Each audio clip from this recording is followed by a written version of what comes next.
Math science academy channel पर हार्दिक अभिनंदन है, स्वागत है। हम विज्ञान में आज गति यानी मोशन गति पढ़ने के लिए उपस्थित हुए।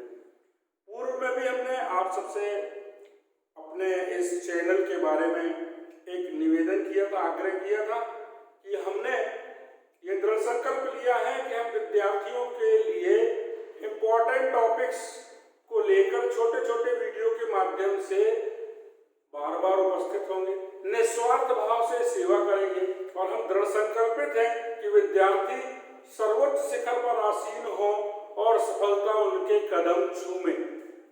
आज हम पढ़ने जा रहे हैं न्यूटन के गति के नियम। तो न्यूटन के गति के जो नियम है उसको पढ़ने के पहले हम गति के बारे में बता दें। वस्तु यदि समय के साथ अपना स्थान बदल रही है तो हम कहते हैं कि वस्तु गतिशील अवस्था में है। यदि वस्तु समय के साथ अपना स्थान नहीं बदल रही है का मतलब वस्तु स्थिर अवस्था में है। तो गति का मतलब होता है समय के साथ स्थान बदलना, गति कहलाता है। ठीक है ना। जो वस्तु समय के साथ स्थान बदलेगी वो गतिशील अवस्था में कहलाएगी, जो वस्तु समय के साथ स्थान नहीं बदलेगी वो स्थिर अवस्था में कहलाएगी। न्यूटन ने इसी विषय पर आधारित पहला नियम दिया जिसका नाम है जड़त्व का नियम। न्यूटन के गति के पहले नियम को जड़त्व का नियम कहते हैं। पहला नियम क्या बोला? जो वस्तु स्थिर है वो सदा स्थिर रहेगी, जो गतिशील है वो सदा गति करती रहेगी जब तक कि उस पर बाहरी बल ना लगाया जाए। देखिए आप, ये वस्तु स्थिर है, स्थिर ही रहेगी जब तक कि हम इस पर ये बाहर से बल ना लगाएं। बल लगाएंगे तो गतिशील हो जाएगी। तो कोई भी वस्तु यदि स्थिर है तो वो स्थिर ही रहेगी, गतिशील है तो वो गति करती रहेगी जब तक कि उस पर बाहर से बल ना लगाया जाए। इसे कहते हैं जड़त्व का नियम। ये न्यूटन के गति का पहला नियम है। जड़त्व का शाब्दिक अर्थ होता है वस्तु का स्वतः अपनी स्थिति या अवस्था का ना बदलना। कोई भी वस्तु खुद से अपनी स्थिति या अवस्था को नहीं बदल सकती। ठीक है ना। बर्फ भी तभी पिघलेगी जब तापमान में बदलाव होगा। यदि बर्फ फ्रिज के अंदर रखी है और 0 डिग्री सेंटीग्रेड या उससे कम का ताप है तो वो बर्फ ही रहेगी। लेकिन यदि आपने बर्फ को निकाल के बाहर रख दिया और टेम्परेचर ताप बढ़ गया तो बर्फ पिघलेगी। यानी बर्फ ने अवस्था कब बदली?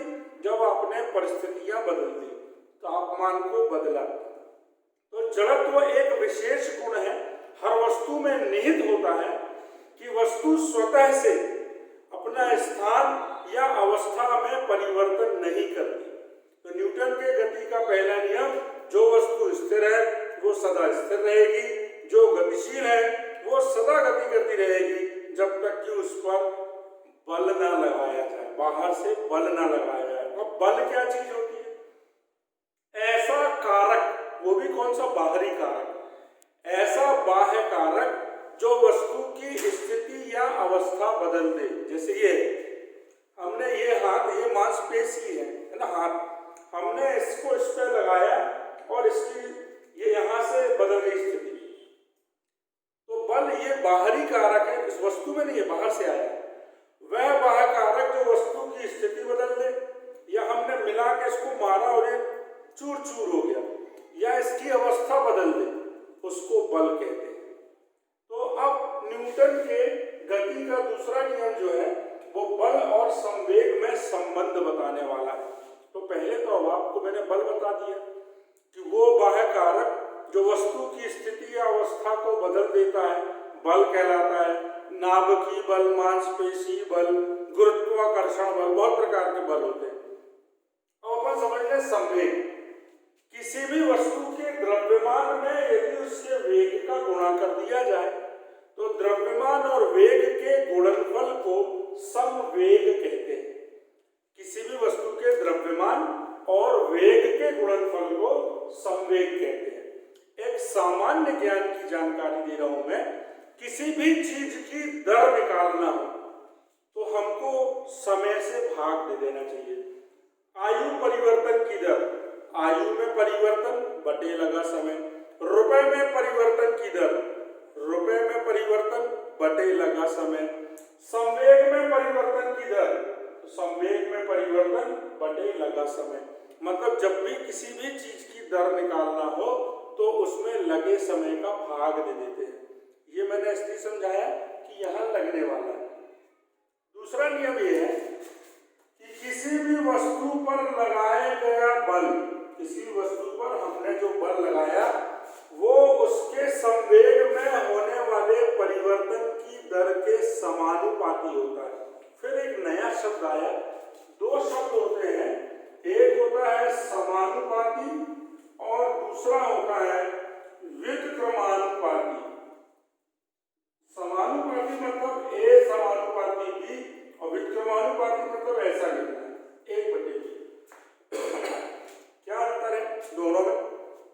समानुपाती का मतलब होता है इसको बढ़ाओगे ये बढ़ जाएगा, इसको घटाओगे ये घट जाएगा। मतलब एक राशि को बढ़ाओगे तो दूसरी अपने आप बढ़ेगी, दूसरी को घटाओगे तो पहली अपने आप घटेगी।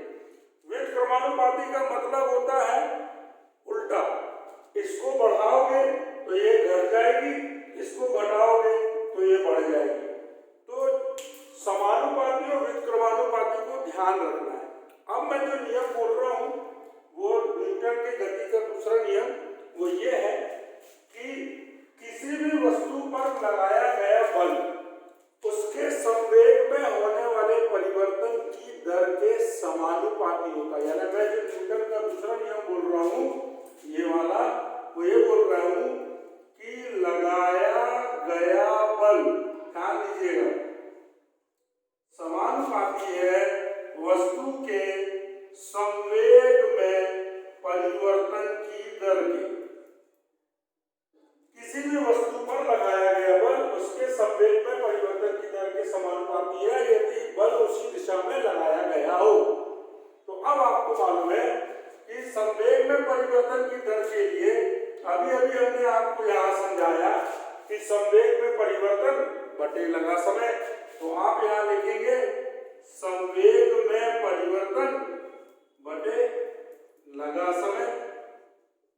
अब जरा आपको इसको समझना है, ये लगाया गया बल, मान लीजिए ये m द्रव्यमान की एक वस्तु है जिस पर हमने F बल लगाया। m द्रव्यमान की वस्तु है जिसका प्रारंभिक वेग u था, इस पर F बल लगाया, t सेकंड बाद इसी वस्तु का अंतिम वेग v हो गया। फिर सुनिएगा, ये m द्रव्यमान की एक वस्तु है जिसका प्रारंभिक वेग u है।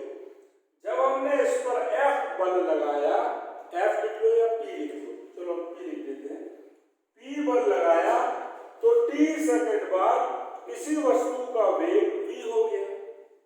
तो आप बताएं संवेग में परिवर्तन, ये हमने लिखा है अंतिम संवेग माइनस प्रारंभिक संवेग।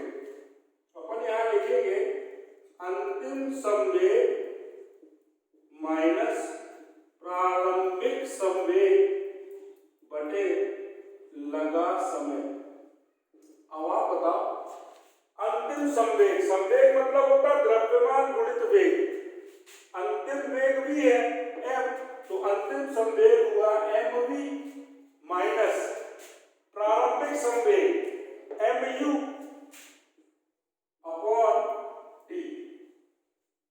तो जो ये p है, अब इस नियम के अनुसार, ये जो नियम हमने पढ़ा इस नियम के अनुसार p समानुपाती है mv minus mu upon t के। लगाया गया बल संवेग में परिवर्तन की दर के समानुपाती होता है। तो लगाया गया बल p संवेग में परिवर्तन की दर ये है, इसके समानुपाती होता है। m को कॉमन निकाल लो तो बचा v minus u upon t।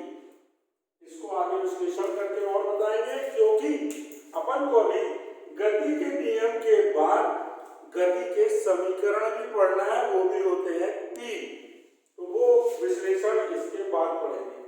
अब अपन आ जाए तीसरे नियम पर। न्यूटन का गति का तीसरे नियम का नाम है क्रिया प्रतिक्रिया नियम।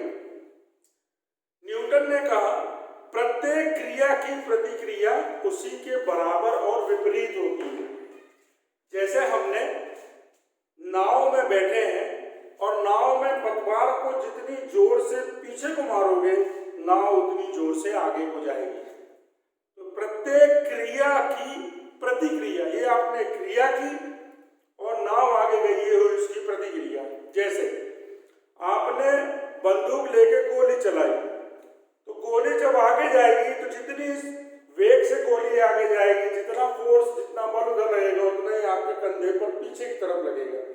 तो प्रत्येक क्रिया की प्रतिक्रिया उसी के बराबर और विपरीत होती है। यह न्यूटन के गति का तीसरा नियम है। तो न्यूटन ने गति के 3 नियम दिए थे, ये हमने आपको परिचय दिया। वीडियो पसंद आया हो तो इसे लाइक करें, शेयर करें, हमारे इस चैनल को ध्यान से सब्सक्राइब करें। मैं एक मिनट की बाजू में हो रहा हूँ, आप स्क्रीनशॉट ले सकते हैं। शुभकामनाएं और नमस्कार।